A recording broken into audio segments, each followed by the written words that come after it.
Hey, this is Jin Kurix, and this is the detailed explanation of my project.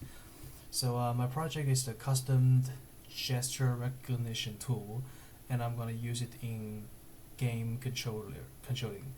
So, I'm always looking for new ways for game interaction, and gesture control is something that I've been thinking of for a long time. And ever since the first turn, I've been trying to build a game controlled by hand gestures, but failed in early attempts. I've tried some hand gesture tools, like the Machine Learning 5JS library, but it seems that I couldn't make the most of them. All I did was just locating the key points of hand and nothing else. But this turn, when I was introduced to machine learning, I felt that this might be the key to gesture control I've been dreaming of. So, in this project, I'm trying to build a custom gesture recognition tool and use it to train models to be used in the game. So I'm not going to look at the coding detail. I'm just want to show you how to interact with my project. So to begin with, I'd like you to check the working environment. This project is built on OpenCV 4.10, MediaPy 0.10.15, 14, scikit-learn 1.5.0, and Pygame 2.5.2 in Python 3.9.19 environment. And you can use the code here to check the library version and remember to install them. I'm not really sure if different library versions can cause any problems, but if you run into any problems that you think might be related to the library version, you can go back here to use the code here to install or update the libraries. I'll command them out, but you can delete these hashtags. So let's start recording our gesture images. So in order to train our custom gesture recognition, we have to create our own dataset. So the first thing is just recording the gesture images, and I'm using OpenCV2 get access to our webcam and capture the images. Don't factor around this code block. It will import all the essential libraries to be used throughout the notebook. And this is the code for image recording. Let's run this.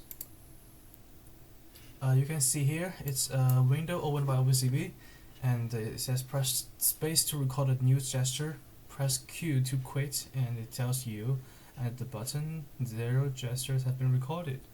So in order to record a gesture, you have to make gesture ready.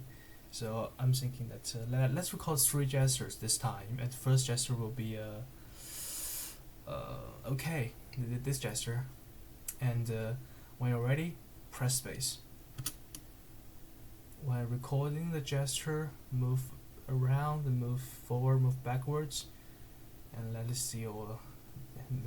see the gesture in different aspect. And for the second gesture, let's record a sum up.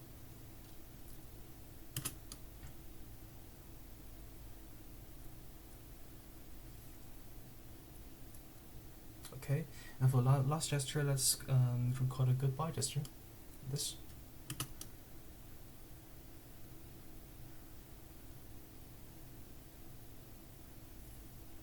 Okay, so when you have finished or just recording, do not close the window by this X, or just close this code using this button. It will crash the Python environment entirely. So it says press Q to quit. You just need to press Q. That's it. So we have recorded all the images we need for this data training. And I'd like to mention 2 points at this code block. If you wanted your model to be more accurate, you can change this dataset size to a bigger number, maybe 500 or more. And sometimes you may meet a problem in this cv2.inshow function. It may tell you that it cannot receive any image. This may be because that you are not using the right camera here. Cap equal to CP2 video capture 0, especially when there are more than one camera plugged into your computer. So the solution to this is to just change the number here and switch to a proper camera. And you can see that all the gestures recorded are printed in the terminal.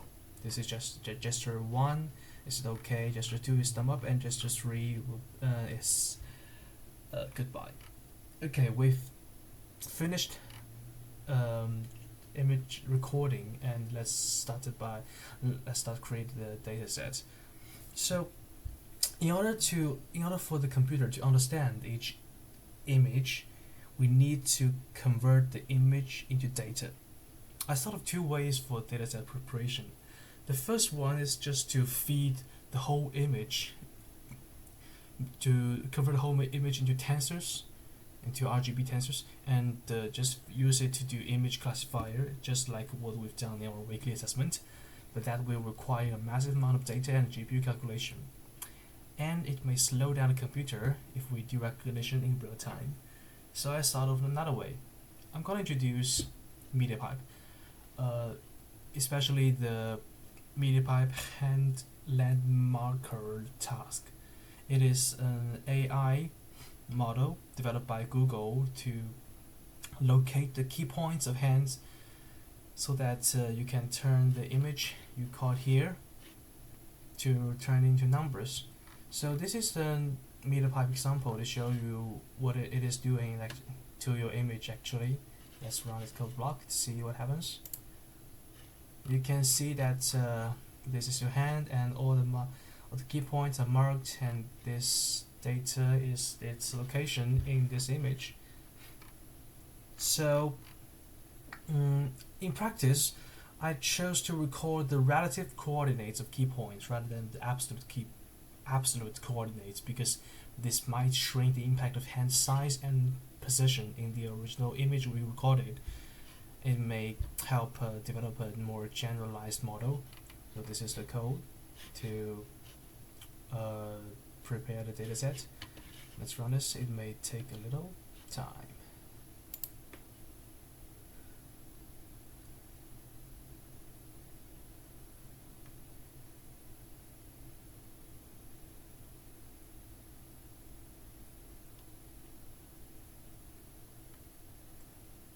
Okay, it's done.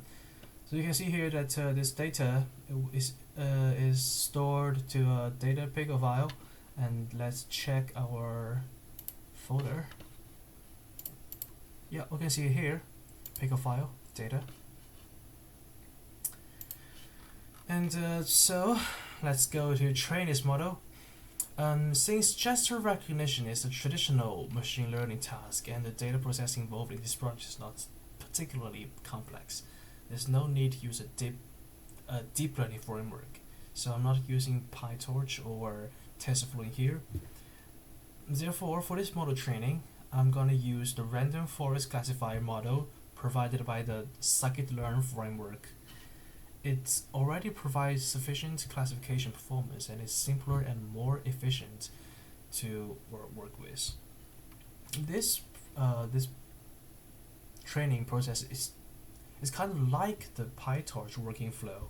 We have to do train and test data splits and evaluate the accuracy, everything that we've done in PyTorch, but it's way easier because scikit has it all packed. So let's run this training code block. You see, this is way too fast. It's so fast that it only runs for 0.0 seconds. It even is only running on my CPU. So this model is also saved as the picker file, and let's see. I'll check our folder. Yeah, it is here, the picker file model. And the last step is to load this model. To use this trained model, you still have to use OpenCV to capture image from the web camera, and use MediaPipe to turn the image into numbers. And if you want to tell people what each gesture means exactly, you have to make a dictionary for each label. It's what I've done here. So gesture 1 is okay, just do his thumb up, and gesture 3 is goodbye. This is the code for load the model. It's kind of like what we've done in data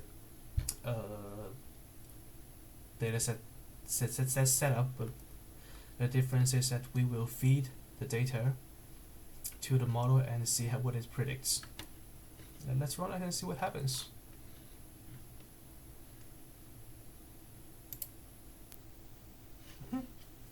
Let's try it. Goodbye. And this is okay. And this is thumb up. Oh, cool! It can read all the gesture correctly. Goodbye.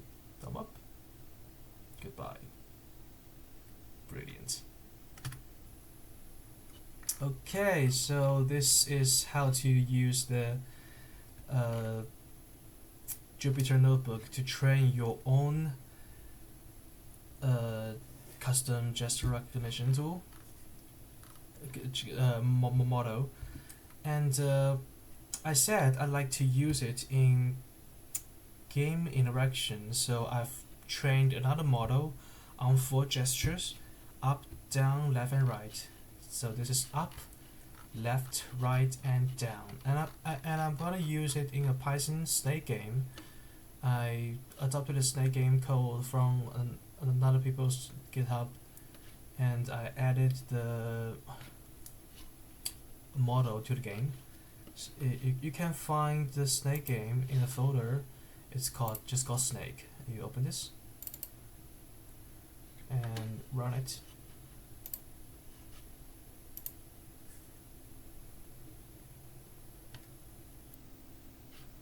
So you can see that you can see in the OpenCV window, you can see it is detecting your gesture.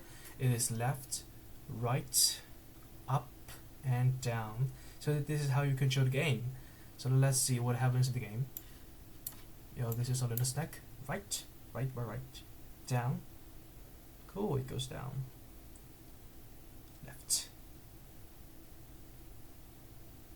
Up. Right, down. Left. It can read your gesture very correctly, and also the game is running smoothly. Just like this. Cool.